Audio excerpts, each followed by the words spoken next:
1979 का year Indian politics के लिए काफी ज्यादा अनस्टेबल था। जनता पार्टी, जो इमरजेंसी के बाद कांग्रेस के खिलाफ बनी थी, अंदर ही अंदर पावर स्ट्रगल और इंटरनल कॉन्फ्लिक्ट का शिकार हो चुकी थी। वही प्राइम मिनिस्टर मोरारजी देसाई के रेजिग्नेशन के बाद पार्टी टूटने लगी और इसी पॉलिटिकल क्राइसिस के बीच चौधरी चरण सिंह एक कॉम्प्रोमाइज कैंडिडेट के तौर पर सामने आए। 28 जुलाई 1979 को प्रेसिडेंट नीलम संजीवा रेड्डी ने उन्हें इंडिया का 5th प्राइम मिनिस्टर नियुक्त किया, लेकिन उनकी सरकार जनता पार्टी के फुल सपोर्ट पर नहीं बल्कि कांग्रेस के एक्सटर्नल सपोर्ट पर ही टिकी हुई थी, जो खुद अपोजिशन में थी।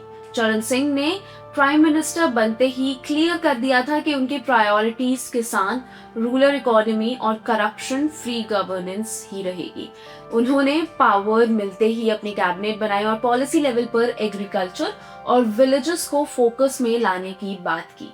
लेकिन ग्राउंड रियलिटी ये थी कि उनकी गवर्नमेंट बहुत फ्रेजाइल थी, क्योंकि पार्लियामेंट में उनके पास अपनी मेजॉरिटी ही नहीं थी।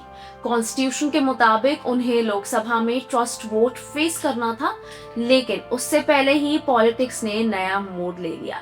कांग्रेस पार्टी ने जो सपोर्ट दिया था उसके बदले उनसे एक बड़ी पॉलिटिकल कंडीशन रखी। कांग्रेस चाहती थी कि इमरजेंसी के दौरान इंदिरा गांधी और संजय गांधी के खिलाफ चल रहे केसेस को विड्रॉ कर लिया जाए। चौधरी चरण सिंह के लिए ये सिर्फ एक पॉलिटिकल डील नहीं बल्कि प्रिंसिपल्स और जस्टिस का सवाल बन गया था। उन्होंने इस प्रेशर को एक्सेप्ट करने से साफ इनकार कर दिया। उनका मानना था कि कानून सबके लिए बराबर होता है और पावर के लिए प्रिंसिपल से समझौता बिल्कुल नहीं होता है। जैसे ही कांग्रेस ने अपना सपोर्ट वापस लिया, चौधरी चरण सिंह की सरकार बहुमत खो बैठी और उनके पास लोकसभा में नंबर्स प्रूफ करने का मौका ही नहीं बचा। इस पॉलिटिकल डेडलॉक के बीच सिर्फ 23 डेज 20 अगस्त 1979 को चौधरी चरण सिंह ने प्राइम मिनिस्टर के पद से रेजिग्नेशन दे दिया। ये इंडियन हिस्ट्री का एक रेयर मोमेंट था, क्योंकि वो अकेले ऐसे प्राइम मिनिस्टर बने जिन्होंने पार्लियामेंट में ट्रस्ट वोट फेस किए बिना ही रिजाइन कर दिया था।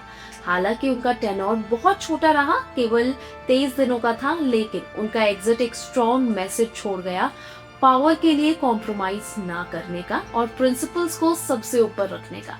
ये उनकी प्राइम मिनिस्टर जर्नी का सबसे बड़ा हाईलाइट बना। रेजिग्नेशन के बाद भी वो केयर टेकर प्राइम मिनिस्टर के रूप में काम करते रहे, जब तक 1980 के जनरल इलेक्शंस के बाद नई सरकार नहीं बनी। चौधरी चरण सिंह का प्राइम मिनिस्टर बनना और इतनी जल्दी हटना, दोनों ही बातें ये बताती है कि इंडियन पॉलिटिक्स में सिर्फ नंबर्स नहीं, प्रिंसिपल्स भी हिस्ट्री बनाते हैं। भले ही उनका टेन्योर सिर्फ 23 दिनों का था, लेकिन उनकी प्राइम मिनिस्टर जर्नी आज भी एक एग्जाम्पल है कि पावर से ज्यादा इम्पोर्टेंट इंटेग्रिटी होती है। आपकी इसको लेकर क्या राय है, हमें कमेंट्स में जरूर बताएं। वीडियो को लाइक करें और चैनल को सब्सक्राइब करना बिल्कुल ना भूलें।